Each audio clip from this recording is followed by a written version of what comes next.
Dollar. Dirt on money, no soul. Had to go and get it, ain't no time to kick it. Got a stack and flip for my foes. Dollar.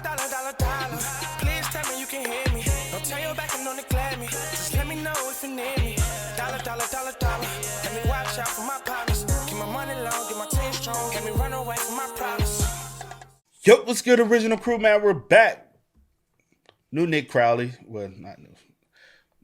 Another Nick Crowley. YouTube's Darkest Channels, Part 4. We continuing the series, man. Catching up where we might have left off in some parts, some places. What? Did I say something wrong? But hey, with that being said, man, before we get into it today, always make sure you check out the links in the description box down below. You already know where to go, man. You want to further support? All you have to do is check out the links down below. Go to the other channels and check us out over there as well. But also, if you enjoyed today's visuals, like it with a thumbs up. We'll highly appreciate it. But hey, with that being said, let's hop into it, y'all. Let's check it out. Let's see what it's about. Let's see what Nick Crowley got kicked up. Oh, road to 200. We need to be. We need y'all help. Let's get to 200K before the end of July. We are. Where we at? Where we at? See. Halfway. What? Halfway is 100K. Oh, you're talking about the number. I thought you said like how many more like. To the end of July. What's this? 2,400. 2,400. Yeah. I feel like we can do it. Y'all just gotta hit the sub. If you're new to the channel, hit the sub. If you a veteran of the channel, hit that share button. Share it to a family member, a friend. Share it on your social media platform. Right? All the above.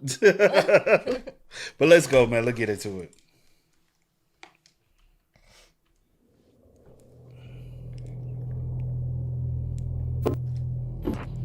January 3rd, 2021. Installment number 3 of YouTube's Darkest Channels is released. I legit am scared.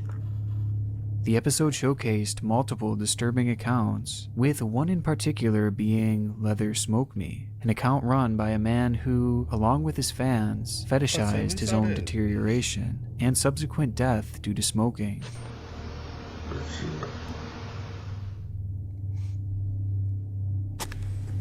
Before this video aired, I would briefly explore the entirety of this smoking fetish community, discovering a countless number of these channels participating in it, with one of which being run by a 19-year-old high school student named Dylan Pontney, by far the youngest person I had ever seen taking part in this. I would only watch one of his videos in passing, using that along with many others as evidence that this trend did in fact exist. However, at the time, I could have never known how twisted that obscure channel truly was, and how much darker it would get, as just a few months later, Dylan's life would take a disturbing turn, and one that would... You could see his health deteriorating. Like, at the age of 19? Bruh, he been probably smoking longer than that, though. Yeah, of course, but I'm just saying. What's the youngest person you ever seen smoke? Not condoning it at all. I do not condone. But yeah. I was like, why your eyes look like that? What, like this? No, they was. I was looking up. I thought his some. I think they went a little. But anyway, seen the youngest person I ever seen. When I was, it was this bad little boy in the neighborhood when I was growing up, where my grandma stayed at, and he used to like literally like steal his mama's cigarettes and like go off and like. So I would say probably about 11. He was like 11. How old was we? I told you. But we were all young. I started hanging out. Wow. I never indulged in anything smoking wise, but how old? We were like 12, 13. No, he had to be but younger. It was his younger brother. I'll say he was about like, what, 9, 10? And he was smoking weed with him. I was like, what? Yeah, and now that's all he is. That's all he did. He's a heavy weed smoker, bro. That's sad. But he's a little younger than us. But I'm saying, I was young. He was younger than us. Yeah, I was about to say, actually, we were like 11 or 12, so he actually had to be younger. Yeah. Yeah, because he way younger than, Yeah. That's sad. But cigarette smoke, I don't know about cigarette smoke.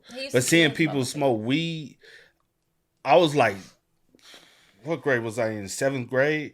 And they had a big old drug bus. So 7th grade, we was about 12. and I think 7 people got locked up and they all was selling weed. Remember I told you I asked my homeboy, I was like, man, who y'all? So my man, I can't tell you all that.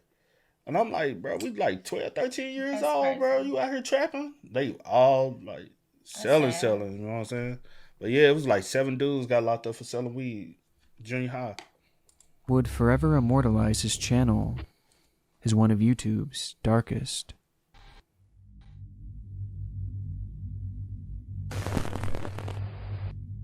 Addicted to dying slower. This was the caption for Dylan Pontney's first video on Instagram, as he's shown taking a long drag of his cigarette. And looking back, it was this account that provides the context needed to understand Dylan, as well as his YouTube channels, as videos like this were the basis of his content, and those watching absolutely loved it. Commenters would say things like, "Looking good, man. You're so sexy, addicted your face is cute," and "Very hot smoker, smoker fetish?" He would never respond to that final question. You know what? It be sick men behind a lot of these too, though. Be a lot of sick men. That be, man. Though the answer wasn't hard to find.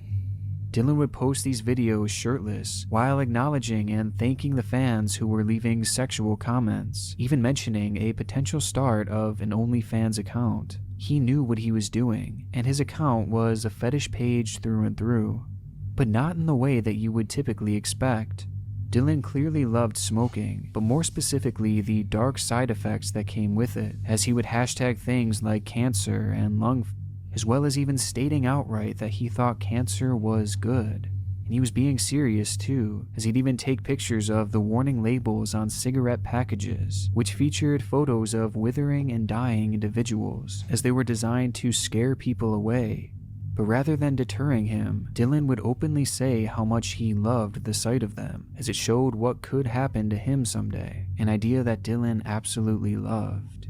Dylan Pontney wanted to get cancer and die before his audience's eyes, much like Leather Smoked Me had done years before, along with many others across the web, with his Instagram providing all the context we need, context that would make his YouTube channels all the more concerning. Dylan had 3 channels, one of which going under the same name as his Instagram, along with another called Jericho Chris, the same account that I had found way back when researching in December. And both accounts consisted mainly of his smoking videos. And quickly, Dylan would start to amass a few hundred views per video, as viewers were watching eagerly to see the young man begin to wither. It's a concept that's dark enough, especially considering his age. But as mentioned, Dylan had 3 total channels, with his third proving to be the darkest. The channel would go by the name of Juniper Crossing, and again feature more smoking clips. Only, unlike his other pages, these clips didn't make up the majority of his content. In fact, the channel itself was dedicated to a whole other rabbit hole here on YouTube. And it's one that we've been down before. See what I'm talking about? That is true power and true free will. Basically, we're all trapped on an iron grid. Our cells are literally keeping us trapped on planet Earth. You need to get to the center of the flat Earth before you're dead, or you will expire of your own stupidity. Blood Over Intent, Proof of Life, Quasi-Luminous. This was the title of Dylan's second upload to the Juniper Crossing channel that would go live back in December of 2021, clearly in reference to what has now become one of the largest and most intriguing rabbit holes on all of YouTube.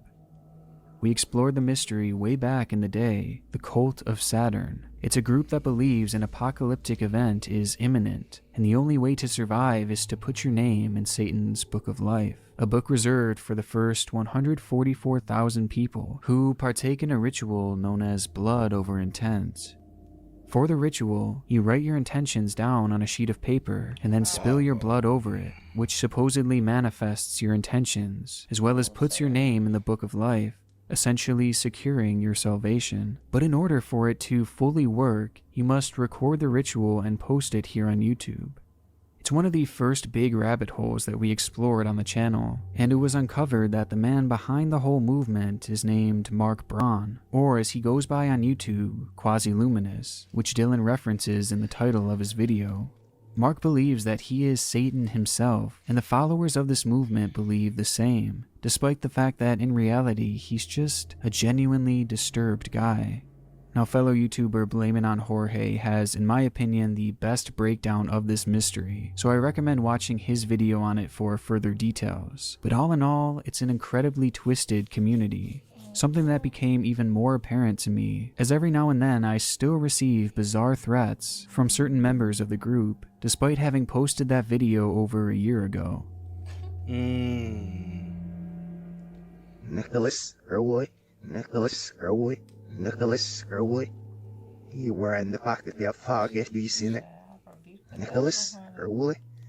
You were in the pocket of fog, have you seen it? Nicholas Irwood. But out of all the videos that I've seen associated with this group, Dylan's truly stand out. Most people who take part in this will simply prick their finger with a pushpin in order to spill their blood, but Dylan's approach is a little different and much more violent. Rather than gently jabbing himself with a pushpin, Dylan instead slams it into his finger over and over again, in most cases pushing the pin clear through his thumb in one side. Bruh. Baby, ain't no way, It's man. too deep for the intro, bro. This can't be the first one. This joint is deep. Why? Never mind. What is the... You know, a lot of people, they try, like, it's so crazy in those situations, those groups try to make you seem like you're so strong for believing in us.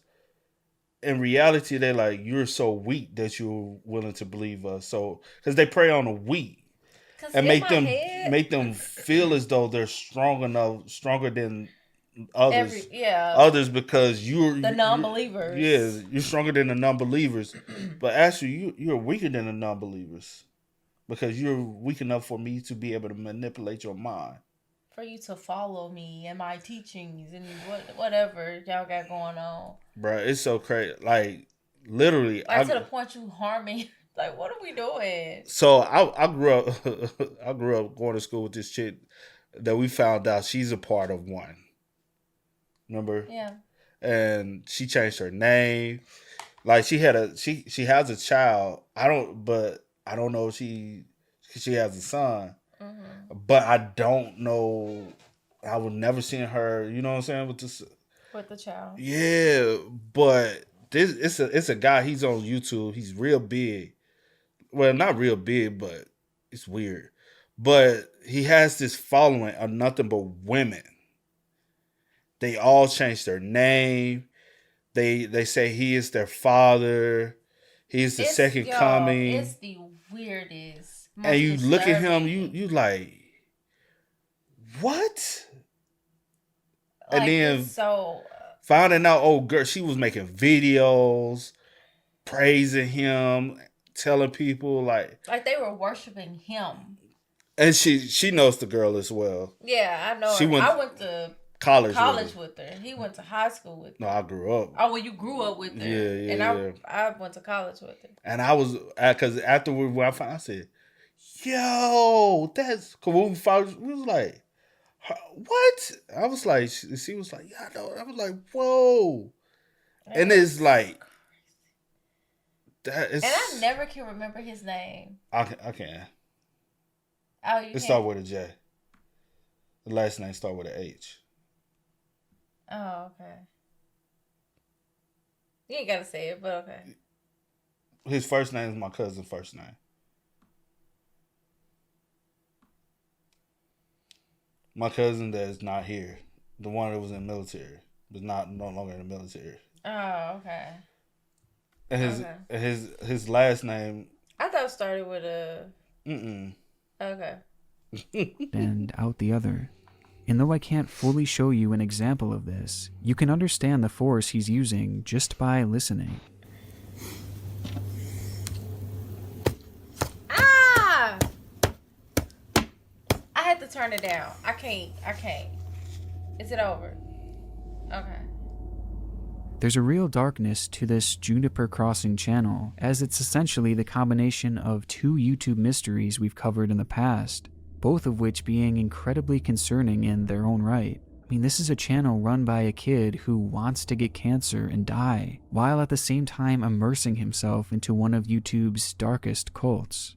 And what's also obvious when watching these videos is there's a real anger to Dylan, which is fully on display when he jams the pin through his finger, as well as on his Instagram page. We can see that his bedroom walls are filled with holes, likely as a result of Dylan punching them. He was clearly dealing with some very serious issues in regards to his mental health, and unfortunately, things would only escalate from this point on. From here, he'd begin to fall down into a conspiracy rabbit hole, posting about the earth being flat, stating that humans are being farmed, and that our world is just one big prison. Theories that he would begin to push more and more on his channel as time went on, further showcasing what appeared to be the deterioration of Dylan's mind. And posts that would all lead us to his final upload, a video that will forever prove to be the darkest he'd ever make. On the morning of March 15th, 2021, Dylan would post a video titled "Smoking in a Car Full Vid." It would feature no further description. The clip shows as Dylan jokes around with his father on their way to Dylan's school as he enjoys his early morning cigarette, which in his words was the best way to start the day. Why the hell he's still so old? I was like, high school? We talking about high school? Yeah, it's moving like a grown-ass adult. At 19? Well, you have some 19-year-old, but the way he's moving, he's not even acting like a... Because at this point, even though you're 19, you consider an adult, you're still a child because you still move, going to school with other kids, so I'm going to keep you on that same level. But you're smoking, drinking your morning coffee on the way to school. Like you're a teacher. Like, this is mind blowing. And then your daddy taking you to school. Like, I just. Daddy taking you to school at 19, bro. 19. What grade were you in? in? You to school. Huh? I said, what grade was he in? That's what I'm like, you still in school? Hopefully you a senior. Are you like. But your dad taking you to school. But the way he's acting, he's not. Smoke your cigarette, drink your coffee. And like, everything else is like. It's just a condoning for me. Like, I understand you are like.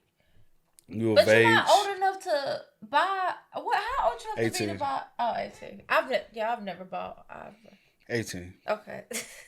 He then asks his dad if they could visit his nana after school, and the two would start to plan out their day. Are we going to Nana's place after? Are we supposed to? Mm-hmm. You want to go there for a visit?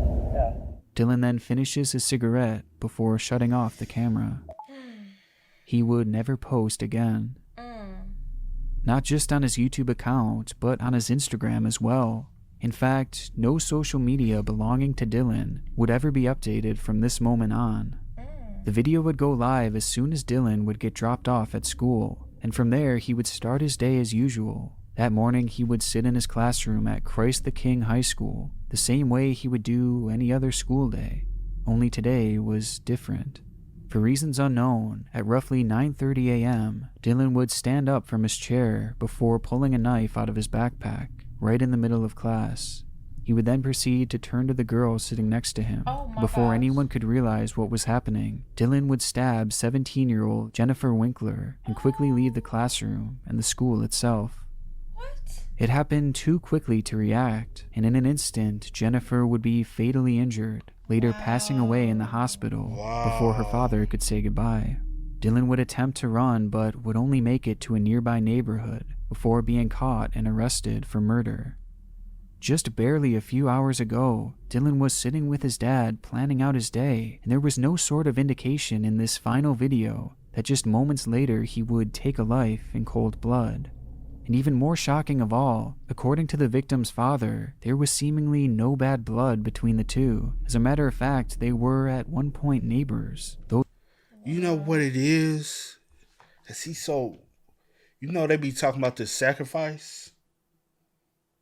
Mm-hmm. What if it's one of those situations? Because he's part of that life, so I don't know, man. Someone's R.I.P. to her though. Yes, R.I.P. to her. What's even more like disturbance because it seemed like I don't know if this was private or if this was just a Oh. Christian. Yeah. Like that's even more like, but to know like you dibbling and dabbling and like all this other That'd be some of them though. cult stuff on like. But at the end of the day, nah. he didn't choose to go to that school. His parents have him going to that school. Also, you would think with a private school, with a kid acting like, because I'm sure he showed signs, they would have expelled him out of it. But I don't know if it's a private school. Yeah, I don't but know it if it's private sounds, school. it seems Yeah. as though it's a private school, with the name and everything. But being 19, I remember in my school, like if you wasn't on a track to graduate at least by 19, they would started finding ways to basically get you up out of the school. Like, Yeah, and I don't know why I was like, oh, you're 19 still in school. I graduated with a lot of people that wasn't supposed to be. yeah, They were supposed to be out of school already, but yeah. they were seniors with me. So I do tend to forget that sometimes. But- That some people. But if not she's in their 17, he has a class with her. She's probably a junior. Could have been a senior, but she's probably a junior. So he's still behind. He Yeah. has no intent of That's sad. RP to her. man. R.I.P. to her. No yeah. bad blood between the two. As a matter of fact, they were at one point neighbors, though they never really hung out or talked. The attack was completely unprovoked and seemingly without reason. According to Dylan's own dad, he was a troubled kid who struggled daily with mental health issues. But in his own words, he said he believed that Dylan was making strides and starting to get better. But his YouTube channel paints a different story. It showed a young man who had seemingly no will to live, a man that wanted to die, and a young man who was clearly dealing with intense and very concerning anger issues, all leading to him cutting short a life for seemingly no reason at all. And just based off of the way that Jennifer's dad describes her, well, it seems like our world lost an amazing person that day. She was bright, smart, creative. She was just Jenny. I'm gonna miss her, and A few days following the murder, I would receive an email from one of my viewers letting me know what had happened, which in part revealed the true scope of Dylan's channels, and just how quickly things had turned for the worst from that fateful day that I had viewed his video. But most disturbingly of all, at that point there were still people leaving comments from the Blood Over Intent group, literally saying that they praised Dylan, despite the fact that he was a known murderer at this point, something that if you were in his comment sections, you couldn't miss.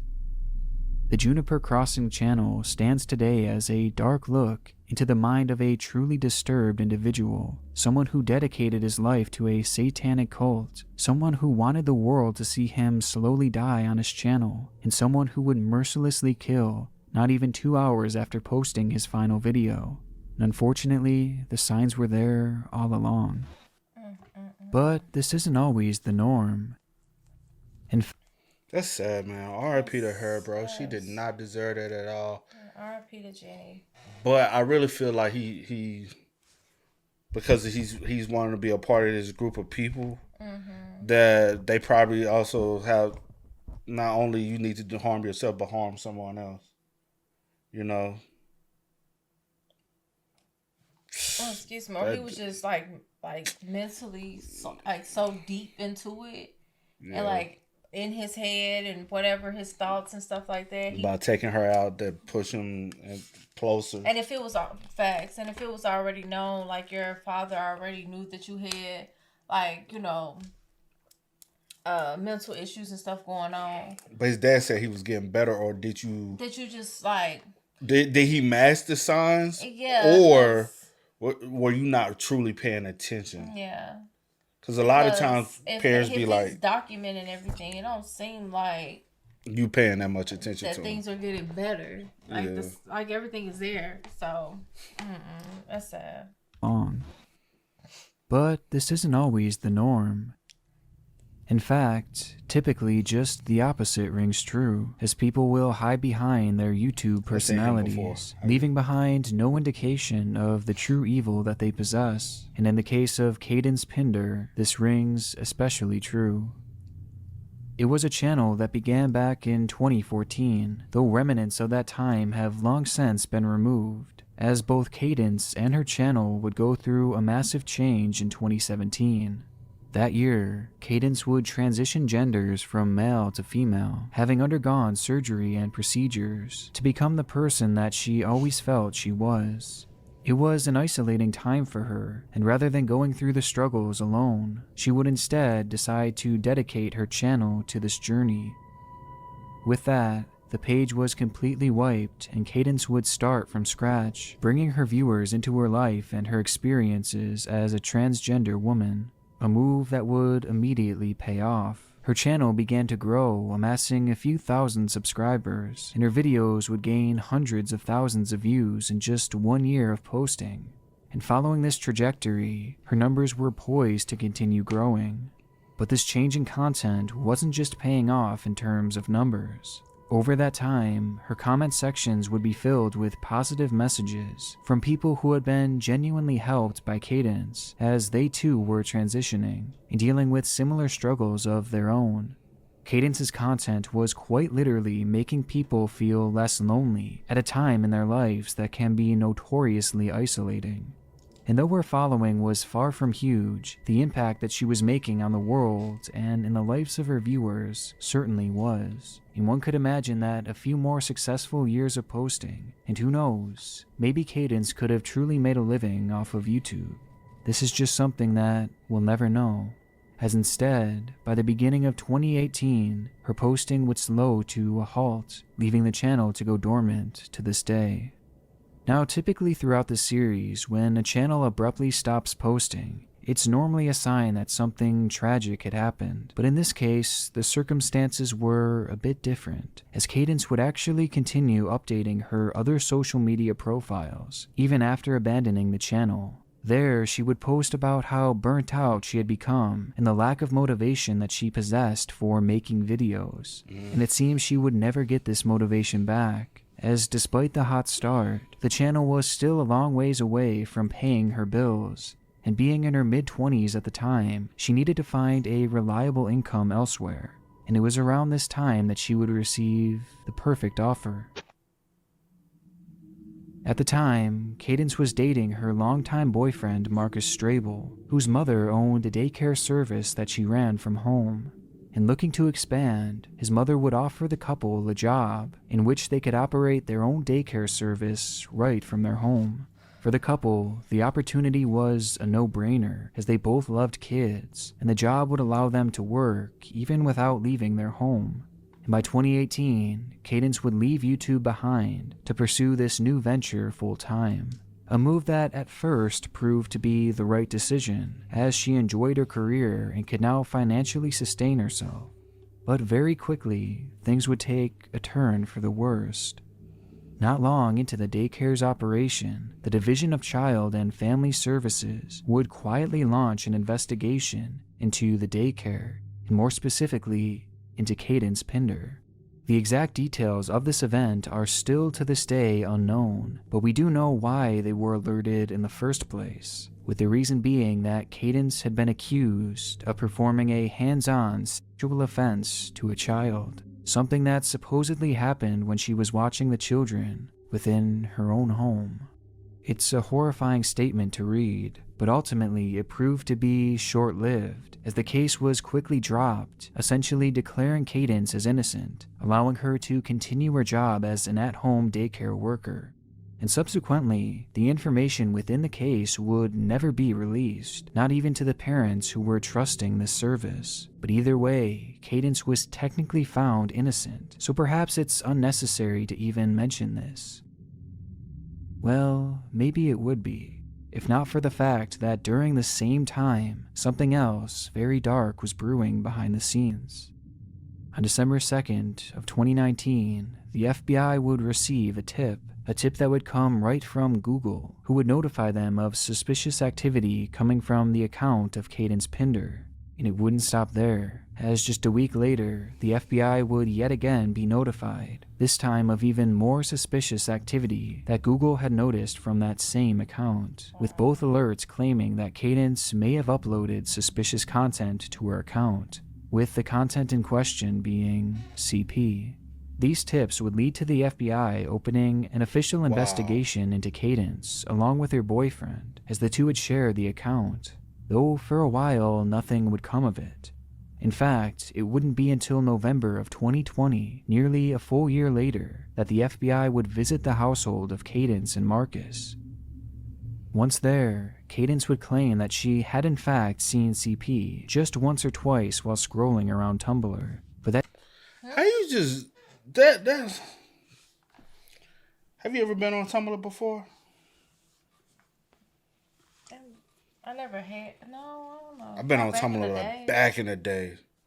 You don't just randomly stumble over stuff like that. Cause I'm like, for that to even be In your feed. like, you visit, You're searching for you're it. searching, like you're looking, like that's stuff that you are looking up, so it's stuff that it's being recommended. You know what I'm saying? Well, I don't know how, But like, I don't know how the to. I don't algorithm. know, but I that's never just seen normally when anything I'm like, that. say for instance, if I'm on like Pinterest or something. Yeah. That's how that operates. So that's weird. Sick. that she had never actually downloaded anything, instead quickly clicking off in disgust. Marcus himself would echo a similar statement as well, claiming that if anything was downloaded, then it must have been an accident, and certainly nothing had been uploaded, even offering up his phone along with Cadence so that the FBI could confirm that there was nothing on their devices. However, their compliance didn't last long. Unsurprisingly, the FBI would accept their offer to search their phones, something that would immediately cause the couple to backtrack, as they refused to hand anything over, before asking the officers to leave their home. It was an undeniable red flag, and that alone told authorities all they needed to know, that both Cadence and Marcus had something worth hiding on their phones. But even this forethought couldn't prepare them for what they would find.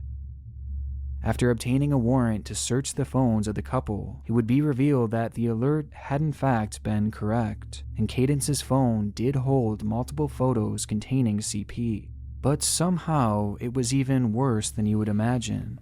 Along with the straight-up CP was photographs depicting real-life physical abuse in some of the worst ways imaginable, all of which being done to children, and all of which found on the phone of a daycare worker. Having been caught red-handed, Cadence would state that it must have been a mistake, further claiming that she must have accidentally downloaded them from Tumblr, or it was Marcus who had done this all, though his story was much different. His phone also contained photographs depicting similar content, which he had admitted to downloading, only not alone. According to him, the couple would download these images together, admitting that they viewed them sexually and stored their favorites on separate accounts for later use. Though he was adamant about one thing, the fact that he had no idea that these kids were underage. This, however, was... Bro, you know a child. You know a child, You are bro. sick. Bro, this is probably the worst You are story we've ever heard, bro. This story is sick as hell. He had no idea that these kids were underage. This, however, was a blatant lie.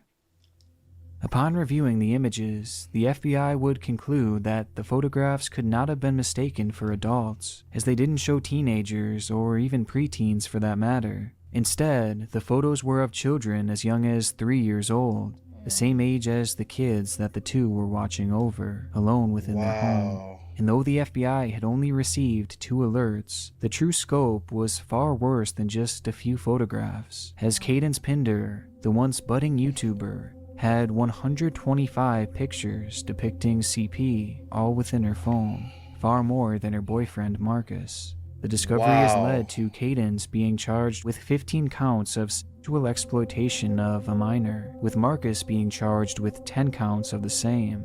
As of now, the two are both awaiting sentencing, but having them locked away is a huge relief, though I'm still left with many questions. That allegation of a sexual act performed on a minor by Cadence way back before she had gotten caught makes me wonder if there was any truth to that story, as she clearly was attracted to children, and she worked in close quarters alone with them, which also makes me wonder if the photos that she possessed were of kids that she was supposed to be watching. As remember, the Google alert was spurred on because Cadence had uploaded a photo, not just downloaded. So maybe that was a picture of one of the children that she was trusted to watch.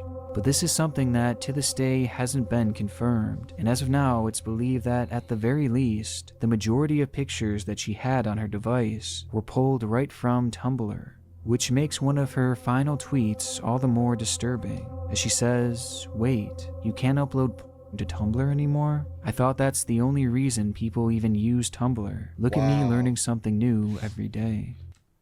The same way with Twitter. Like, people...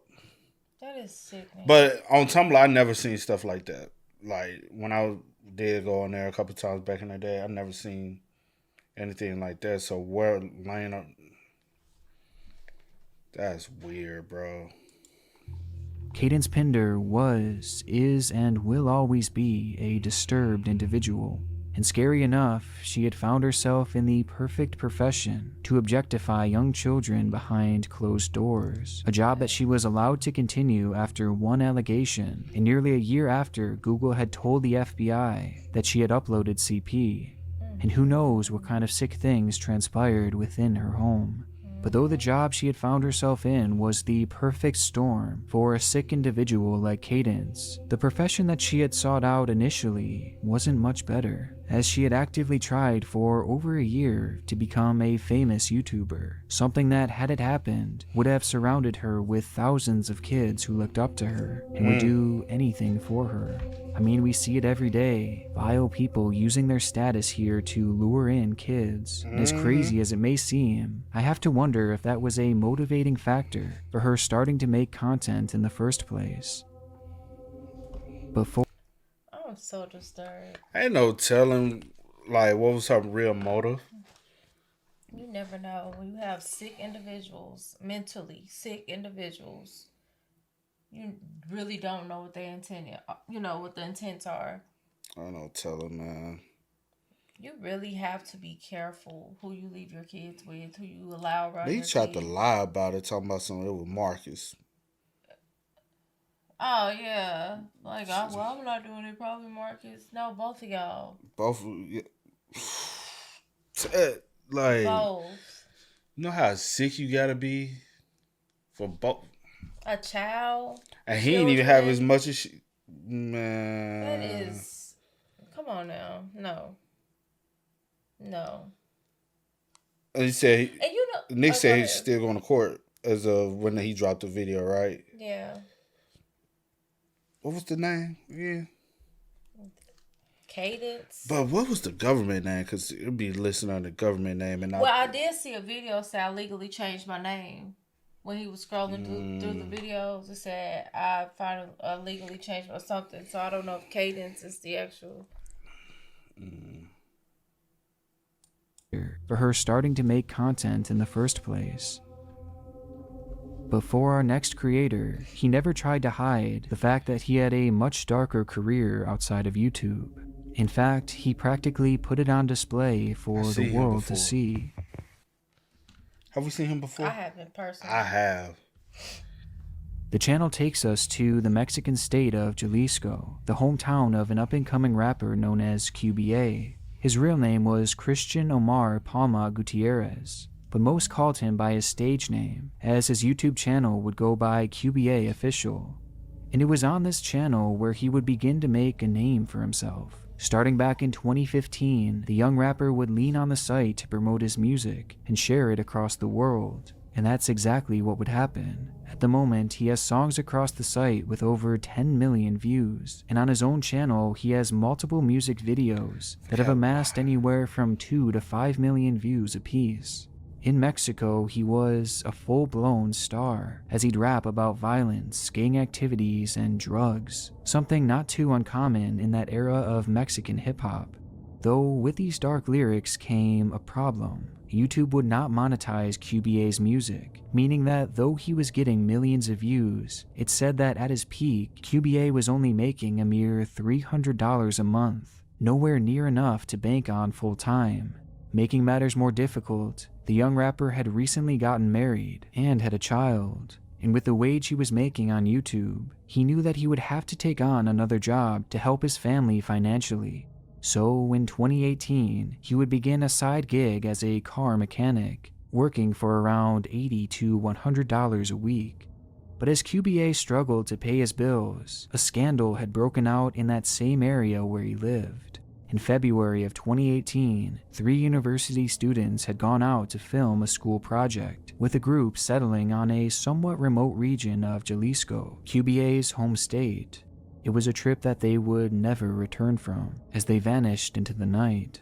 The disappearance was shocking and especially concerning as the 3 students were last seen being led to a vehicle by armed police officers, with the big issue being that there were no patrol cars in that area, and no cops either for that matter. Instead, the group had been kidnapped by fake officers and hadn't been seen since entering the vehicle. The case would gain national attention, as many assumed that the 3 had been killed, though no bodies had been discovered. In fact, no bodies would be discovered, or could be for that matter, and oddly enough, this was all thanks to QBA. When the rapper had taken up a job as a car mechanic, he would become close to his boss, a man named El Cochi, and seeing that the young man was struggling financially, he would offer him another job, one that would pay $160 a week, far more than he even made on YouTube, with the position being titled as a cook. But it's not the cook that you would normally expect, as instead, El Cochi had worked for the notorious Jalisco New Generation Cartel, a gang known as one of Mexico's most dangerous and violent, and the cooks were the low men on the totem pole, being practically relegated to dirty work and cleanup. Immediately after taking up the job, those 3 film students would go out to film on that fateful day, in which they had no idea that they were stepping on this gang's land, right in a location where the cartel was expecting another gang to show up. And thinking the students were with that gang, the Jalisco group would kidnap them, posing as police officers. Upon being kidnapped, the group would begin to torture them one by one as they desperately tried to get info on the gang that the 3 were working for, a gang that none of these students had any connection to, meaning that as they were being tortured for answers, they quite literally had nothing they could say. There was no information they could give, something that caused the violence to get so extreme that one student would ultimately be tortured to death. Realizing their mistake, the gang members would shoot the other 2 in cold blood to remove any possibility of this info getting out. The 3 film students had been murdered, and ultimately for no reason at all.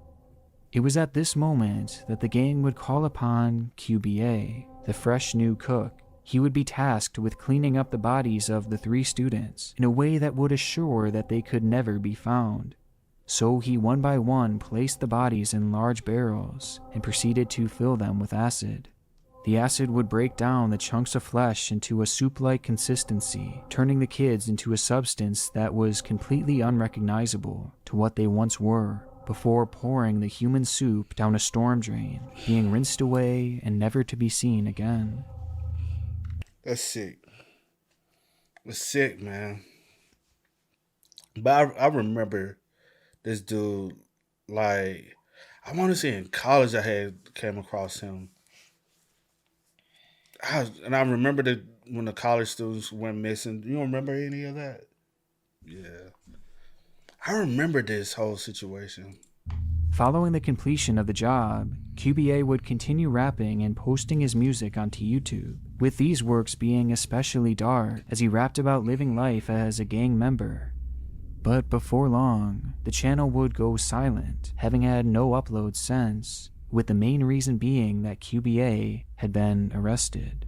Unfortunately for him, QBA would be blown in for his role in the crime, essentially becoming the fall guy for the event, as he would eventually admit to having dissolved the bodies, as well as doing the same thing to even more victims, left behind from at least 3 separate hits. In aiding in the case against him, police would actually use snippets of the songs he'd post to YouTube as evidence on trial, as he often rapped about the gang activities as well as specific instances that They always do. They always do. That's how a lot of them get caught. too much of this. Gotta brag about it. Gotta talk about it in the music. 'Cause if I don't talk about it, you know what I'm saying? My brain is just yeah, okay. You can press play. As he often rapped about the gang activities as well as specific instances that authorities believe may have actually happened. His persona and his music were no act, and QBA had been rapping from experience. But QBA's channel isn't only dark because his lyrics allude to the lifestyle he was living, but also because, looking back on his situation, you can clearly see that his music was a call for help. In his songs, he would frequently talk about being trapped within the gang, calling it his own hell and implying that he wanted out, something that, upon agreeing to join, would never have been possible. His music was literally him admitting that something was wrong in his life and that he needed help, but to the millions who listened, they only thought it was art, making the channel tragic in its own way. And though this is where QBA's story ends, as he will now spend the rest of his life in prison, forever being known as a what-if in the world of hip-hop, the presence of gang and cartel violence is something that is still very apparent on the dark side of YouTube, and it has been for a very long time. Most famously, 17-year-old Juan Luis Leganes Rosales, who had become well known throughout the world of social... Have you seen him before? No. Dang. How have I seen all these people use... You have to understand. But this back in the day, too, about 2016, 2015 Oh. type. Child, I had a certain type of content that I just- watched. yeah. I didn't dibble and dabble and all that I didn't- dark stuff. Honestly, All that. with the rap, that was just for me from what I was in school doing. Yeah, that's With the cool and all. I previous ain't dude. saying, I'm just saying our taste and things were totally different. You was on one side of, and I was on the I other wasn't side. that, like, what? Hold on. I wasn't indulging YouTube like that I before. don't know what you was doing. Only thing I'm like, when it came down to YouTube, the only thing I saw was music. I would find like new music from YouTube. Other than that, I didn't know YouTubers at all. How you hear about this? How you see him? Because I pay attention to news reports. I've seen this news reports. Oh, okay. I pay attention to stuff too. But you do. I don't remember a lot of stuff. So I say this. Asking me anything Before we got together, I didn't know this YouTube. Yeah. Like I'll give you credit. You put me on to understanding what YouTube is. Yeah. I like the whole platform. I wasn't like no, I didn't. And that was what 2017. Mm-hmm. Like I did not understand like everything that was going on with YouTube. Like when it comes down to YouTube, I would listen to music. I watched a couple people which they don't even do YouTube anymore. They didn't even have a following like that. They would listen to albums. Yeah. And I'd be like, all right, when the album first dropped, because I was heavily DJing at the time. And when the album first dropped and they'll do, you know what I'm saying? I'm like, oh, okay, you know what I'm saying? Like I knew a couple people who said they wanted to do YouTube. I didn't know the business of YouTube. Yeah. So that part, but no, like, I know about all this stuff because I was more indulged in, like, stuff.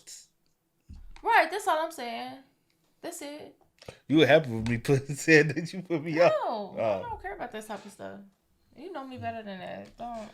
No, I do know you better than that because you be like, you don't never want to give me credit for it. Well, I do tell you that you don't ever like want to give me my props and stuff, but I don't care about you. I'm just But anyway, I still can't get over I'm still hung up on the fact that y'all mistaken these 3 students.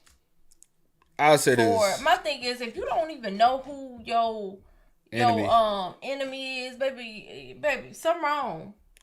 But I say this, that's the reason why they always tell people be careful when traveling, you know what I'm saying, Facts. outside of the U.S. Facts.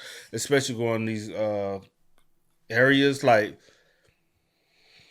when going to Mexico, like even going to like heavily tourist areas, not always the safest thing, you know what I'm saying? Because you never know who you might come if you're across. not like even like if something is actively going on at the time, you're not like Aware. researching and educating yourself and like making yourself aware of things, it can get really dangerous. It can be really dangerous. Cause we just saw like somebody else it was a group of Americans that went down there and they were in a van or something and they killed some people, right? was it that black woman? She said she went down there for BBL, like to get a BBL, but she went down there with some Oh, dudes, but that and they was a ended up whole. killing. Yeah, But but I never I got can't the remember follow up behind the that full though. story, so I don't want to speak on that. But yeah, But they end up shooting them down, some of them down. yeah, That one is still very bizarre. yeah. Like, so y'all be careful when y'all traveling like that, especially across border. You hot? I am. I am too. It got warm all of a sudden. Look up. Old Juan Luis Leganes Rosales, who had become well known throughout the world of social media and specifically on YouTube, before releasing a video where he would insult the leader of the very gang that QBA had worked for.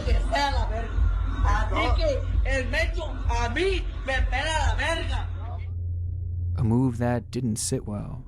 As a result, gang members would enter a bar in which the online star had been hanging out at, before opening fire, striking the teenager as many as 18 times, killing him instantly. It was one of the more viral YouTube stories back in 2017, and tragically, it has since come out that Juan was incredibly impaired at the time of that notorious recording, and the video itself was taken by a friend who posted it to social media without his consent, a decision that would prove to be a tragic mistake. But as dark as this story is, it's just another in a long line of examples, as fittingly, just a few months following this event, yet another YouTuber would be targeted. El Salon TV was a Mexican YouTube channel started back on February 9th of 2012, being run by a lady named Pamica Montenegro. Pamica would feature videos ranging from beauty tips to skits as well as vlogs, with her undeniable charisma being present in each upload. But along with these fairly standard videos, Pamica would also focus a good deal of her content around political commentary in the region of Guerrero, Mexico. She was a journalist through and through, also publishing within her own magazine, as well as across vast social media accounts. Politics were something that she took very seriously, though that might not always be obvious to outsiders who watched her videos, as she would take a very satirical approach to the topic, often playing as a character and cracking jokes, as she would share this very real information about local officials, having a specific interest in the corruption going on within the city of Acapulco. On March 3, 2016, Pamica would upload a video covering the supposed corruption of Evito Velázquez Iguari, an established politician in the area, stating that he had governed with, quote, compadres without experience and without social commitment, before going on to insinuate that he had multiple conflicts of interest and was clearly a corrupt man. Publishing this video would ultimately prove to be costly.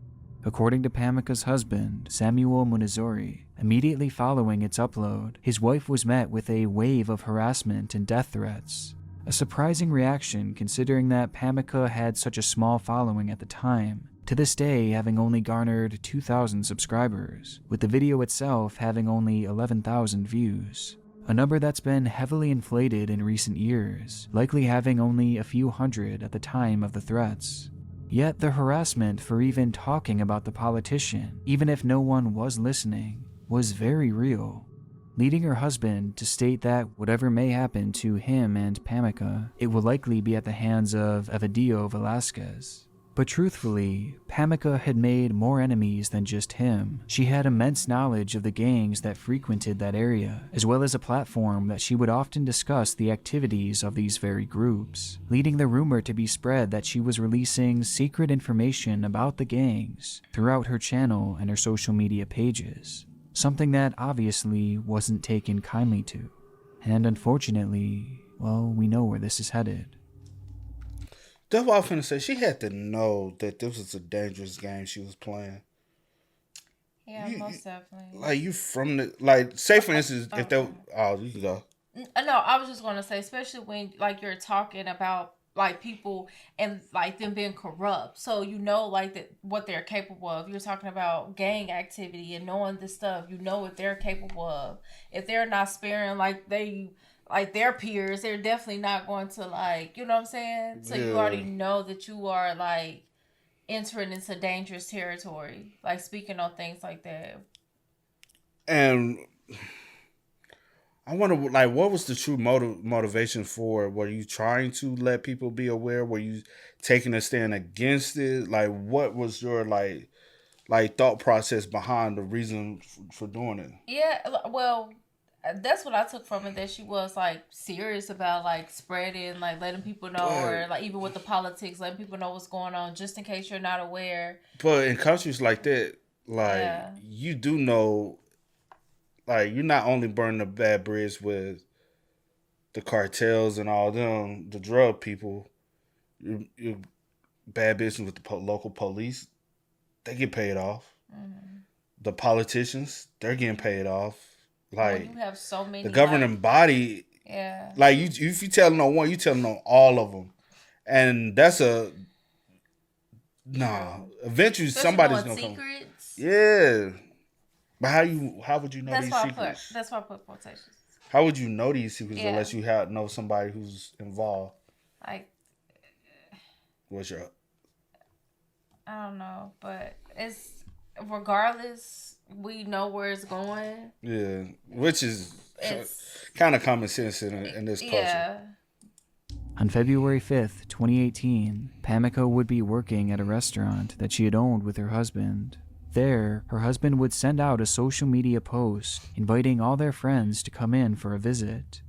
Immediately following this, 2 armed gunmen would enter the restaurant in which Pamika was working and proceed to execute her in front of her friends and loved ones. The men would quickly leave the restaurant, never being caught to this day. No motive has ever been given to the seemingly deliberate attack on Pamika, but diving into her history, it would quickly be reported that a local gang had taken her out due to the content she was posting on YouTube, with the Jalisco cartel being tossed around as a potential perpetrator for the crime, while others, including Pamika's own husband, thought that Evadillo Velasquez, the prominent politician that Pamika had frequently criticized, had likely put a hit on her, potentially reaching out to a local gang to do his dirty work in order to silence the journalist who had proven to be his biggest critic, with this particular theory being the most widely believed to this day. But whatever motive was and is true, it shows us the dangerous landscape that journalists in Mexico are facing even to this day, and how risky this whole YouTube channel really was, despite appearing so innocent, and despite it being so innocent, as the page was run by someone who simply had a passion for politics, and who wanted to report on the truth, despite knowing the implications that it could have. And unfortunately, it was this very drive and the love she had for this channel that would ultimately end up costing Pamika her life. You never know what you're gonna get when you explore these twisted channels that the site has to offer. Some pages telegraph devastation that's soon to come, while some come across as so inconspicuous. But regardless of how they gained their infamy, these channels will serve as relics on the site, and tragic reminders of the disturbed side of humanity and the dark side of YouTube. I want to give a massive thank That is facts, man.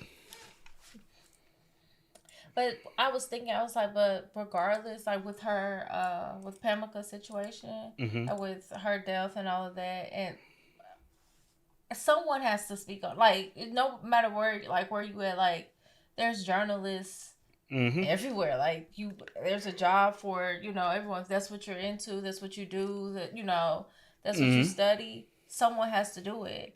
You will have people that don't like it, and when you have when small areas like that, like you have this one person speaking up against, she's not scared to go up against like the big dogs or whatever the case may be, but you have other people that they're scared, they know what people are capable of and they're not speaking on it, but she was brave enough to speak on. But also be smart enough to the fact of